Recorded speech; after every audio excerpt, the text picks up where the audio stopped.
দেশকে মধ্যম আয়ের ফাঁদে ফেলে ব্যবসা ও বিনিয়োগের প্রবৃদ্ধি বাড়াতে ২০২০ সালে ৬-৯ সুদ হার বাস্তবায়ন করে পতিত আওয়ামী লীগ সরকার। আর এই সুযোগে একদিকে স্বল্প সুদে ঋণ নিয়ে অর্থ লোপাট হয়েছে, অন্যদিকে আমানতে কম লাভে ব্যাংক থেকে অর্থ তুলে নিয়েছে অনেক গ্রাহক। এতে ব্যাংকের টাকা কমে বেড়েছে মুদ্রাস্ফীতি। অপরদিকে বিদেশি মুদ্রার বিপরীতে টাকার মান ধরে রেখে ও অপরিকল্পিত অবকাঠামো উন্নয়নের নামে লাখ লাখ কোটি টাকা পাচার করেছে পতিত সরকার এবং তার সহযোগীরা। ফলে তলানিতে নেমেছে রিজার্ভ, বেড়েছে আমদানি খরচ, আর মূল্যস্ফীতি বেড়ে চাপ বাড়িয়েছে সাধারণ মানুষের। তথ্য বলছে আওয়ামীর ১৫ বছরের লুটপাটের কারণে মূল্যস্ফীতি বেড়েছে ১৭৭%-এর বেশি। ২০০৯ সালে ৫.৪%, এ হার গত দেড় দশকে বেড়ে হয়েছে ১৫%-এর বেশি। এর মধ্যে ক্ষমতায় থেকে মূল্যস্ফীতিকে অনেকটাই কম দেখানো হয়েছে।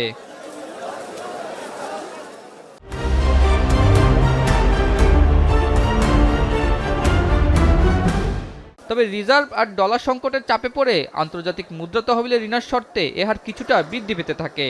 আর শর্ত পূরণে স্মার্ট পদ্ধতিতে ৯/৬ সুদ থেকে বের হয়ে আসে, কিন্তু এরপরও মূল্যস্ফীতির লাগাম টানা সম্ভব হয়নি।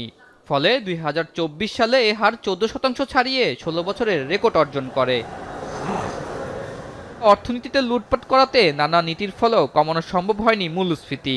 তাই বাধ্য হয়েই সুদ হার পুরোপুরি বাজারে ছাড়তে হয়। তবু তার সুফল মেলেনি, কিন্তু কমতে থাকে ব্যবসার প্রবৃদ্ধি। ৫ আগস্ট হাসিনা সরকারের পতনের পর সামনে আসতে শুরু করে অর্থ আত্মসাৎ ও সকল তথ্যের আসল চিত্র। ফলে আরও বাড়ে মূল্যস্ফীতি। তাই সাধারণ মানুষের দুর্ভোগ কমাতে হার কমানোর প্রধান লক্ষ্য নিয়ে কাজ শুরু করে অন্তর্বর্তী সরকার, যে কারণে কয়েক দফা বাড়ানো হয় সুদ হার। এতে সবশেষ সুদ হার আমানতে ১২ ও ঋণে ১৬% ছাড়িয়েছে। দেশের মূল্যস্ফীতি ২.৫ বছর ধরে ২ অঙ্কের ঘরে। নিয়ন্ত্রণে নীতি সুদহার বাড়ানো সহ নানা উদ্যোগ নেওয়া হলেও কোনো কাজে আসেনি। সুদহার বৃদ্ধিতে প্রবৃদ্ধি ও কর্মসংস্থান সৃষ্টি কম হওয়ার আশঙ্কা করছেন অনেকেই। তবে প্রবৃদ্ধি কম হলেও নানা চ্যালেঞ্জের নতুন মুদ্রানীতিতে প্রাধান্য দিতে বলা হয়েছে জনদুর্ভোগকেই। ১০ ফেব্রুয়ারি মুদ্রানীতি ঘোষণার কথা রয়েছে কেন্দ্রীয় ব্যাংকের, যা মূল্যস্ফীতি কমানোর মতো বড় চ্যালেঞ্জ নিয়ে জুলাই বিপ্লবের পর অন্তর্বর্তী সরকারের প্রথম মুদ্রানীতি। জানুয়ারিতে ঘোষণার কথা থাকলেও মূল্যস্ফীতির অবস্থা দেখে এ নীতি প্রকাশ করবে বাংলাদেশ ব্যাংক। ফলে মূল্যস্ফীতি বাড়লে নীতিসুদ আরও ১-২% বাড়ানো হতে পারে। উদ্দেশ্যই হচ্ছে যে মূল্যস্ফীতি ইনফ্লেশনটাকে কন্ট্রোল করা।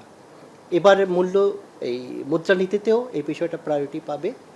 সেই সাথে টাকার ভ্যালুটা যাতে ধরে রাখা যায়, বৈদেশিক মুদ্রার যে রিজার্ভ তার উপর যাতে বাড়তি চাপ সৃষ্টি না হয়, এই সবগুলিকে মাথায় রেখে একটা ব্যালেন্স মুদ্রানীতি ঘোষণা করবে বলে আশা করছি।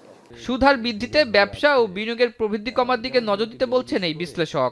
স্টেট বৃদ্ধি করে সেক্ষেত্রে যেটা হবে, কস্ট অফ ডুইং বিজনেস এটা বেড়ে যাবে, ব্যবসা বাণিজ্যের উপরে এক ধরনের খরচ নেমে আসবে, এবং সাথে সাথে যেটা আসবে সেটা হচ্ছে আপনার সার্টেনলি যেটা হচ্ছে আনএমপ্লয়মেন্ট রেট যেটা আছে সেটা বৃদ্ধি পাবে।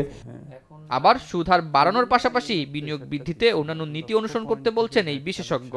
সাময়িক একটা ব্যবস্থা হিসাবে সংকোচনমূলক মুদ্রানীতি হয়তোবা করতে হবে, কিন্তু সেইটার কারণে আমাদের বিনিয়োগের উপরে যে নেতিবাচক প্রভাব, এটা তাহলে অন্যান্য ফ্যাক্টর দিয়ে কমাতে হবে।